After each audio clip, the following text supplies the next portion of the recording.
Hello everyone, welcome to your own channel English with Anurag. I am Anurag Mathur and today we are going to start a new chapter, present continuous tense. In the previous class we discussed about simple present tense and its application in speaking. Today we are going to begin present continuous tense. तो यहाँ हम देखते हैं कि इस tense का सबसे पहले प्रेजेंट टेंस में किस तरह के वाक्य इसमें बनाए जाते हैं, कैसा इसका स्ट्रक्चर होता है और इसके क्या क्या यूसेज यानी उपयोग होते हैं, कहाँ हम इसे काम में लेते हैं और इसकी हेल्प से हम कैसे नेगेटिव इंटेरोगेटिव और नेगेटिव इंटेरोगेटिव सेंटेंसेस कंस्ट्रक्ट कर सकते हैं और हम जानना चाहेंगे कि ये हमारे लिए कितना उपयोगी टेंस है और कॉम्पिटिटिव एग्जाम में और स्पीकिंग में ये किस तरह से काम में आता है, इस पे भी हम साथ के साथ नॉलेज लेते जाएंगे। तो सबसे पहले तो प्रेजेंट कंटिन्यूस टेंस अगर हिंदी में हम देखें तो इस तरह के टेंस में अगर वाक्य बना के देखते हैं तो हम कहेंगे कि जो काम चल रहा है, जैसे मैं पढ़ा रहा हूँ, रही है, रहे हैं, तो ये इस तरह के वाक्य बनते हैं। जैसे मैं अंग्रेजी सीख रहा हूँ, बच्चे शोर कर रहे हैं, टीचर पढ़ा रहा है, बारिश हो रही है, जो भी काम अभी जारी है। इट मीन्स कि ये टेंस रनिंग एक्टिविटीज़ को या एक्शंस को रिप्रेजेंट करता है। यहाँ स्ट्रक्चर होगा सब्जेक्ट। सबसे पहले हम किसी भी अफर्मेटिव सेंटेंस में सब्जेक्ट लिखते हैं, यहाँ भी हम सब्जेक्ट लिखेंगे। इसके बाद हेल्पिंग वर्ब के रूप में इज एम आर लगाना, ये यहाँ रहेगा।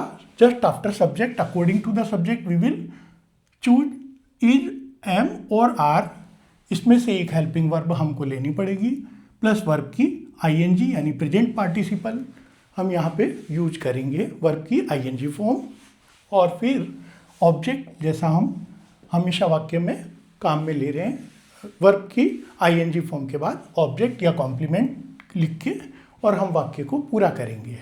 बहुत सिंपल ये टेंस है और बहुत ज़्यादा काम में आने वाला टेंस है। हम देखते हैं सबसे पहले ये जो पॉइंट है is am are helping verb का सिलेक्शन। देखिए सिंपल प्रेजेंट टेंस में जब हमने वाक्य बनाए थे तो हमारे को केवल वर्ब की फर्स्ट फॉर्म चाहिए थी और अफर्मेटिव में वहाँ पे हमको हेल्पिंग वर्ब की ज़रूरत नहीं थी। लेकिन यहाँ हम देख रहे हैं कि विदाउट हेल्पिंग वर्ब इस टेंस का कंस्ट्रक्शन पॉसिबल नहीं है। पहले इज एम आर में से एक हेल्पिंग वर्ब हमको लेनी पड़ेगी, फिर वर्ब की आईएनजी फॉर्म मेन वर्ब के रूप में आएगी। तो थोड़ा सा ये इसमें एक अंतर आ गया। दूसरा वो बताता था वो कार्य जो यूनिवर्सल ट्रूथ थे जिसकी हम बात कर रहे हैं कि simple present tense, simple present tense में यूनिवर्सल ट्रूथ्स या फिर साइंटिफिक ट्रूथ या फिर हम रूटीन्स के एक्टिविटीज़ को हम उसमें ले रहे थे और यहाँ हम वो कार्य जो वर्तमान में चल रहे हैं, अभी हो रहे हैं, उनको बताने के लिए जो कि टेम्परेरी एक्शन है उनको रिप्रेजेंट करने के लिए हम प्रेजेंट कंटिन्यूस टेंस का इस्तेमाल करेंगे और उसको हेल्प से हम अपने एक्सप्रेशंस यहाँ पे बनाएंगे। एग्जाम्पल्स में हम बाद में बात करेंगे। चलिए पहले हेल्पिंग वर्ब को ही क्लियर कर लेते हैं। तो आई के साथ हमेशा एम आएगा, am is reserved for I. I अगर सब्जेक्ट है तो हेल्पिंग वर्ब एम ही आएगा। तो ये तो क्लियर हो गया कि एम केवल आई के साथ ही आना है। उसके बाद जो प्लूरल सब्जेक्ट हैं और जो यहाँ पे सेकंड पर्सन यू, वी जो कि अपने आप में एक प्लूरल सब्जेक्ट है और फिर कोई भी जैसे बॉयज, गर्ल्स या कोई और सब्जेक्ट जो प्लूरल आ जाए जैसे दे, तो उनके साथ आर आएगा। यहाँ मैंने आर का एप्लीकेशन आपको यहाँ से यहाँ तक एक्सप्लेन करने की कोशिश की है। यू, वी या प्लूरल सब्जेक्ट के साथ में हमको आर लगाना है। अगर प्लूरल सब्जेक्ट है, एक से ज़्यादा हैं तो आर आना है और यू, वी और प्लूरल सब्जेक्ट के साथ आर, आई के साथ एम, दो चीज़ें क्लियर। अब देखते हैं क्या बचा। इज किसके साथ आना है? थर्ड पर्सन सिंगुलर के साथ आना है। जैसे कोई भी सिंगल नेम या फिर प्रोनाउन में बोले ये नाउन है या फिर प्रोनाउन में बोले तो ही, शी, इट, इस तरह की कोई सब्जेक्ट आते हैं सिंगुलर, तो हम उनके साथ में इट का यूज करेंगे और इस तरह से सेंटेंस बनाएंगे। तो हमारी पहली रिक्वायरमेंट सब्जेक्ट के अकॉर्डिंगली हेल्पिंग वर्ब और फिर वर्ब की आईएनजी फॉर्म हम लगाएंगे और प्रेजेंट पार्टिसिपल का यूज क्या होना है। और वर्ब की आईएनजी फॉर्म लगाते टाइम हमको किन बातों का ध्यान रखना है, स्पेलिंग का। जैसे सिंपल अगर मैं यूँ कहूँ तो कुछ वर्ब ऐसी होंगी जिनमें सीधा ही आईएनजी जुड़ जाएगा। प्ले में अगर अपन आईएनजी जोड़ते हैं तो प्लेइंग हो जाएगा, गो में जोड़ रहे हैं गोइंग हो जाएगा, ठीक है। लेकिन रन में रनिंग करके हम लिखेंगे, यहाँ पे हमने देखा एक एन बढ़ गया, तो इस तरह की स्पेलिंग की मिस्टेक ना हो, इसके लिए मैं आपको सजेस्ट करूँगा कि आप सभी वर्ब की जो फॉर्म्स का जो चार्ट है उसको एक बार अच्छे से स्टडी कर लें और आपको देखते ही समझ में आने लगेगा कि कहाँ हमको क्या स्पेलिंग लेनी है। इसको हम एक बार नज़र डाल लें ताकि हमारा राइटिंग में जब हम लिख रहे हैं तो स्पेलिंग मिस्टेक के चांसेस कम हो जाएं। एग्जाम्पल की बात करते हैं। हमने बात कर ली स्ट्रक्चर की, सब्जेक्ट प्लस ईजेएमआर प्लस वर्ब की आईएनजी फॉर्म प्लस ऑब्जेक्ट। कौन सा टेंस पढ़ रहे हैं, प्रेजेंट कंटिन्यूअस टेंस, वर्तमान का ही है, अभी जो काम हो रहे हैं उनकी बात कर रहे हैं। और इसके कुछ एग्जाम्पल्स यहाँ बना रहे हैं हम। अगर हम सब्जेक्ट लेते हैं आई, तो आई के साथ हेल्पिंग वर्ब लगा रखा है एम, जैसा हमने कहा था कि आई के साथ हेल्पिंग वर्ब एम ही आना है प्रेजेंट कंटिन्यूअस टेंस में। इसके बाद वर्ब की आईएनजी फॉर्म वेट के साथ वेटिंग किया है, इंतजार करना, प्रतीक्षा करना। I am waiting for my friend, ये यहाँ पे मैं अपने दोस्त की प्रतीक्षा कर रहा हूँ। तो ये जो हमारा पार्ट है सब्जेक्ट और ये हेल्पिंग वर्ब और ये वर्ब की आईएनजी फॉर्म जो मेन वर्ब है। तो I am waiting for my friend बहुत ज़्यादा बोला जाता है। इस तरह की कई एक्सप्रेशन हम रोज़ अपने स्पीकिंग में भी काम में लेते हैं और हमारे राइटिंग में तो ये काम आते ही हैं। तो ये बहुत इम्पॉर्टेंट टेंस है। इसके बाद you are reading a book, यह हम देख रहे हैं सब्जेक्ट हमने सेकंड पर्सन ले लिया यू, इसके साथ हेल्पिंग वर्ब आर, जैसा हमने देखा था वी यू और प्लूरल सब्जेक्ट के साथ हमने देखा कि हमको हेल्पिंग वर्ब आर चाहिए होगी और यहाँ हमने आर लगाई है। आईएनजी फॉर्म लगानी थी मेन वर्ब में, रीडिंग हो गया, you are reading a book. Examples कुछ भी हो सकते हैं, मैं 5 बना रहा हूँ क्योंकि मेरे पास एक लिमिटेशन है। आप जो भी टेंस में आपको पढ़ाता जाऊँ, आप अपनी तरफ से कम 15, 20, 30 जितने भी आप बना सकें, बहुत सारे वाक्य में आप इसको प्रयोग करके देखें। अपनी जितना आप इसका एप्लीकेशन करेंगे उतना ही आपको मास्टरी आएगी, स्पीकिंग में आप ज़्यादा काम में ले पाएंगे और आप उतना ही इस टेंस से यूज्ड टू हो जाएंगे, आप ज़्यादा इसमें एक्सपर्ट होते जाएंगे। आगे देखिए यहाँ पे they are watching a movie, यहाँ हम देख रहे हैं कि सब्जेक्ट है प्लूरल दे, फिर हेल्पिंग वर्ब में है आर, वॉचिंग अ मूवी, एक पिक्चर देखना, मूवी, वो पिक्चर देख रहे हैं या मूवी देख रहे हैं। स्टूडेंट्स आर, देखिए यहाँ पे भी प्लूरल के हिसाब से आर आया है, स्टूडेंट्स के साथ आर आया है। Making a noise, making a noise मतलब होता है शोर करना, तो students are making a noise. हम ऐसा नहीं कहते हैं मेकिंग नॉइज, बल्कि हमको कहना चाहिए मेकिंग अ नॉइज। तो इस तरह के सेंटेंस के साथ ही आप दिमाग में बिठा लें कि मेकिंग नॉइज नहीं होता है, मेकिंग अ नॉइज होता है। तो बहुत सारे एक्सप्रेशन आपको अपने आप से आने लगेंगे। क्षितिज इज गोइंग टू मार्केट, यहाँ पे सिंगुलर सब्जेक्ट नाउन लिया, अगर हम इसकी जगह ही भी लेते तो भी he is going to market singular होता, ईजी हेल्पिंग वर्ब आती। और मैं आपको सिर्फ अभी यही बताना चाह रहा हूँ कि हेल्पिंग वर्ब का सिलेक्शन करते समय हमको थोड़ा सा ध्यान रखना है, कहाँ कैसे लगाना है, कौन सी आएगी ईजेएमआर में से, आनी ईजेएमआर में से ये है। और हमको इसमें कोई और हेल्पिंग वर्ब नेगेटिव इंटेरोगेटिव और नेगेटिव इंटेरोगेटिव सेंटेंसेज में भी रिक्वायर्ड नहीं रहेगी। हमको ईजेएमआर से आराम से हमारे ये सारे सेंटेंस बन जाएंगे। ये इस टेंस में एक बहुत अच्छी बात है।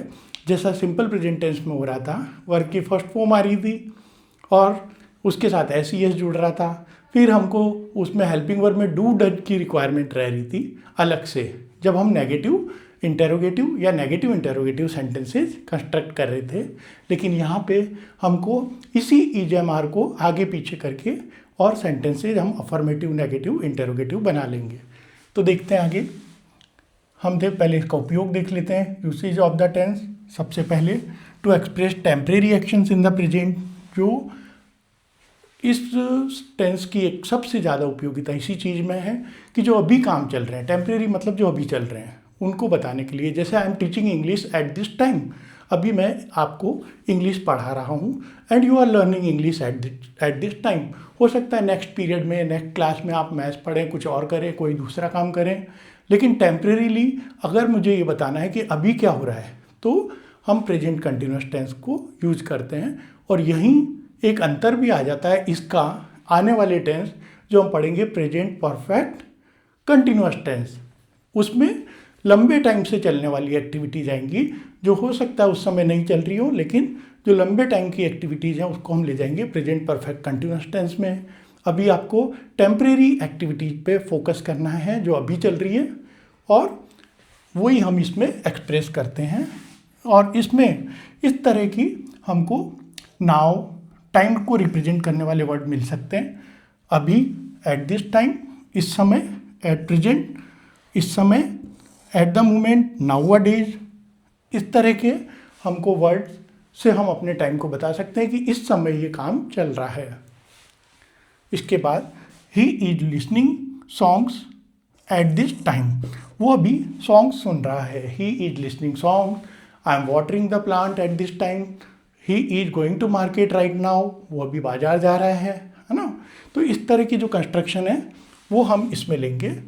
Actions happening at the time of speaking, अगर मैं अभी आपसे बात कर रहा हूँ और उस समय कोई हो रहा है, कोई भी कार्य हो रहा है और उससे मुझे बताना है, तो उसे भी हम प्रेजेंट कंटिन्यूस टेंस की हेल्प से ही रिप्रेजेंट करेंगे। और इसमें लगभग वही बात है जो पॉइंट नंबर 1 में है कि जो काम अभी चल रहा है उसे बताने के लिए, जैसे इट इज़ रेनिंग नाउ, अब बारिश शुरू हो गई है। इट इज़ रेनिंग नाउ, अब बारिश हो रही है।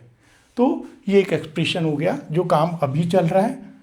इसके बाद एक्शंस इन प्रोग्रेस, जो कार्य जारी है, चल रहे हैं, but not happening at the time of speaking, लेकिन बोलने के समय वो जरूरी नहीं है कि वो काम उस समय भी हो रहा हो। यानी ऐसा काम जो वर्तमान में चल तो रहा है, लेकिन ज़रूरी नहीं है कि वो अभी इस समय हो ही रहा हो।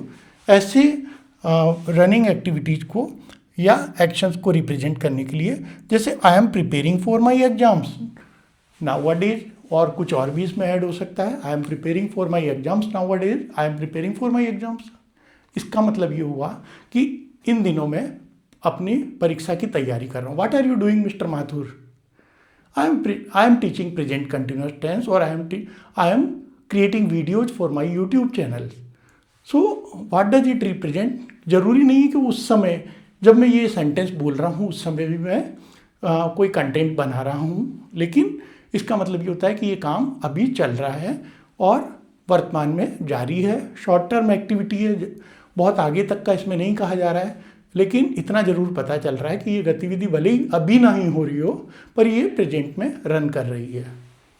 तो ऐसे एक्शन को भी हम इसमें एक्सप्रेस कर सकते हैं। फिर आता है to express near future plan. देखिए, वैसे तो फ्यूचर प्लानिंग के लिए हम फ्यूचर टेंस का यूज करेंगे, जैसे I will go to market tomorrow, लेकिन ये नियर फ्यूचर प्लान के लिए है, या ऐसे प्लान के लिए है जिस पे एक्शन मेरे माइंड में चल रहा है, मैंने काफ़ी प्रिपरेशन कर ली है और मैं कोई चीज़ अभी बहुत जल्दी ही या हाल ही में करने वाला हूँ। तो उनको बताने के लिए भी हम इस टेंस को यूज करते हैं जो फ्यूचर प्लान को बताता है। जैसे I am going to buy a car next week, I am going to buy a car next week. It represents that the plan is ready, कि मुझे कौन सी कार खरीदनी है, मैंने पूरी तरह से तैयारियां कर ली है। हो सकता है मैंने लोन के लिए फाइल लगा दी हो, अप्रूव हो गई हो और ये प्रोसेस में है, तो ये काम अभी चल रहा है। तो इसलिए हम इसको कौन से टेंस से जोड़ के देखेंगे? प्रेजेंट कंटिन्यूस टेंस से, ना कि फ्यूचर से, क्योंकि ये बहुत नियर फ्यूचर में हो रहा है। वर्तमान से हम इन्हें जब फ्यूचर को एसोसिएट कर दिया, लिंक कर दिया और ये मान लिया कि ये काम लगभग डन है और योजनाओं में ये चल रहा है तो हम इस टेंस को यूज करते हैं और इस तरह के कंस्ट्रक्शन बनाते हैं। जैसे I am going to start a new business, I am going to start a new class, I am going to start a new batch, और whatever the plan is, mister Mehta is going to start a new business. This kind of creation, जो कि आपके mind में एक ऐसा plan जो implement होने ही वाला है नियर फ्यूचर में, उनको एक्सप्रेस करने के लिए हम प्रेजेंट कंटिन्यूस टेंस को यूज करते हैं। इसके बाद एक और एग्जाम्पल है इसमें, the president is arriving in Delhi tomorrow. President is arriving tomorrow, tomorrow तो कल है, लेकिन वो सारी तैयारियों के साथ हैं और हो सकता है कि उनकी जो फ्लाइट है वो वहाँ से डिपार्ट हो गई हो, कल तक हमारे यहाँ पहुँच जाएंगे, या वो ऑलरेडी जो है अपनी जर्नी पे हों, किसी और कंट्री से वो हमारे देश आने वाले हों।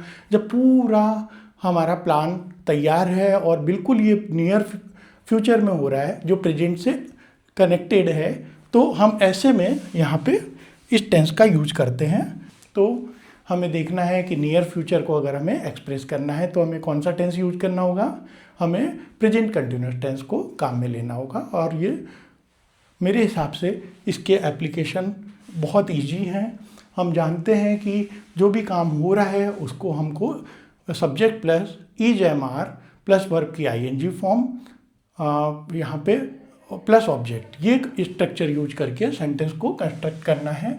और इसके जब नेगेटिव इंटेरोगेटिव हम बनाएंगे, नेगेटिव सेंटेंस बनाएंगे, या तो हम एक अफर्मेटिव ले लेते हैं सिंपल सा, जैसे हम ले लेते हैं एक, आई एम प्लेइंग क्रिकेट। एक एग्जाम्पल ऐसे ही लेते हैं हम, आई एम प्लेइंग क्रिकेट, ये अफर्मेटिव सेंटेंस है। अब हम देखते हैं इसका नेगेटिव कैसे बनेगा। तो इसका नेगेटिव बनाने के लिए हमको करना होगा नॉट का use, I am not playing cricket. फिर हम देखते हैं कि अब हमें इंटेरोगेटिव बनाना है। देखिए इसमें क्या किया हमने, आई एम के जस्ट बाद हमने नोट लगा दिया। अगर ये होता राम इज प्लेइंग क्रिकेट तो हम कहते Ram is not playing cricket, ये नेगेटिव हो जाता। Ram is playing cricket, Ram is not playing cricket. Sita is singing a song, Sita is not singing a song. ये बहुत टाइम से इस तरह के सेंटेंसेस चलते आ रहे हैं और मैंने भी वही यूज किए हैं ताकि आप इजीली इसको समझ सकें कि हमको हेल्पिंग वर्ब के बाद नोट लगाना होगा और नोट के बाद वर्ब की ING फॉर्म और फिर ऑब्जेक्ट हमारा आ गया। तो इस तरह से नेगेटिव सेंटेंस बन जाएगा। अब इंटेरोगेटिव सेंटेंस बनाने के लिए हमको ये जो हेल्पिंग वर्ब है उसको पहले लिखना पड़ेगा। EJMR में से कोई भी जो भी वहाँ आ रही है वाक्य में उसे हम पहले लिखेंगे। तो इंटेरोगेटिव मतलब ये प्रश्न पूछना हो गया। तो यहाँ पे क्या होगा, एम आई प्लेइंग क्रिकेट, क्या मैं क्रिकेट खेल रहा हूँ, एम आई और question mark, am I playing cricket, ये इंटेरोगेटिव हो गया। Is Ram playing cricket, are they making a noise. इस तरह के जितने भी सेंटेंस हैं वो सब हम इंटेरोगेटिव में लेंगे। अब हम बात करते हैं नेगेटिव इंटेरोगेटिव की। तो नेगेटिव इंटेरोगेटिव में नोट और लगना है, और कहाँ लगना है, am I not playing, am I not playing cricket. तो यहाँ हम देख रहे हैं कि am I not playing cricket मैंने किया है। तो इस तरीके से हम इसके नेगेटिव इंटेरोगेटिव और नेगेटिव इंटेरोगेटिव फॉर्म बना सकते हैं। एक दो और अच्छे से मैं आपको क्लियर करने के लिए आर का भी एक एग्जाम्पल लेके देख लेते हैं, हम तीनों रूप में कैसे बदलेंगे। तो हम एक एग्जाम्पल लेते हैं अफर्मेटिव में, we are playing cricket. Negative क्या हो जाएगा, नहीं खेल रहे हैं। यहाँ है हम क्रिकेट खेल रहे हैं, मुझे ये कहना है कि हम क्रिकेट नहीं खेल रहे हैं, तो नेगेटिव बनेगा। और उसमें कहाँ नोट लगना है, वी आर नॉट, यानी हेल्पिंग वर्ब के जस्ट बाद में और मेन वर्ब के पहले नोट लग जाएगा, we are not playing cricket. अब हमें इंटेरोगेटिव बनाना है, जिससे हम प्रश्न पूछना चाह रहे हैं क्या हम क्रिकेट खेल रहे हैं। आर से शुरू होगा, हेल्पिंग वर्ब पहले आनी है। Are we playing cricket.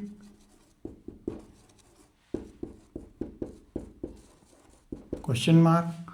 और जब हमें ये कहना है कि क्या हम क्रिकेट नहीं खेल रहे, तो बनेगा नेगेटिव इंटेरोगेटिव।